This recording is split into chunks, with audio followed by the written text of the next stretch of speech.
مولانا doctor اسرار احمد صاحب مرحوم بانی تنظیم اسلامی آپ کہا کرتے تھے کہ جو بھی انسان حضور کی ختم نبوت کی برکت سے اس پلیٹ فارم کو لے کر آگے چلے گا، کیوں کہ اب نبوت ختم ہوگی، ہمارے نبی صلی اللہ علیہ وسلم آخری نبی ہیں، ان کے بعد کوئی نبی تو آ نہیں سکتا، اور اس کے اوپر ہمارا ایمان ہے۔ آپ فرماتے تھے لیکن آپ کی دعوت و تبلیغ کا کام، قرآن کا پیغام، رحمان کا حکم اور میرے نبی صلی اللہ علیہ وسلم کا پیغام جو بھی آگے لوگوں کو سنائے گا، جن مشکلات کا سامنا ہمارے نبی صلی اللہ علیہ وسلم نے کیا اس کو بھی کرنا پڑے گا، یعنی ہمارے نبی صلی اللہ علیہ وسلم جن مشکلات سے گزر کر کے اس کو بھی اس سے گزرنا پڑے گا۔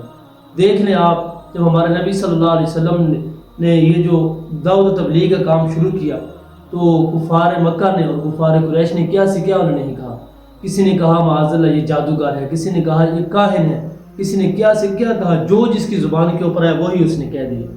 لیکن آپ فرماتے تھے ان کے مشن کو جو انسان لے کر آگے چلے گا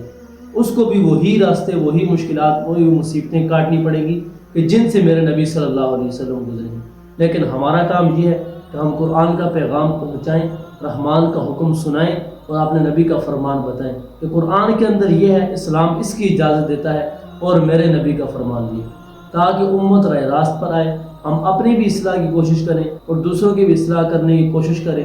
اور اس کے اوپر ہم عمل بھی کریں۔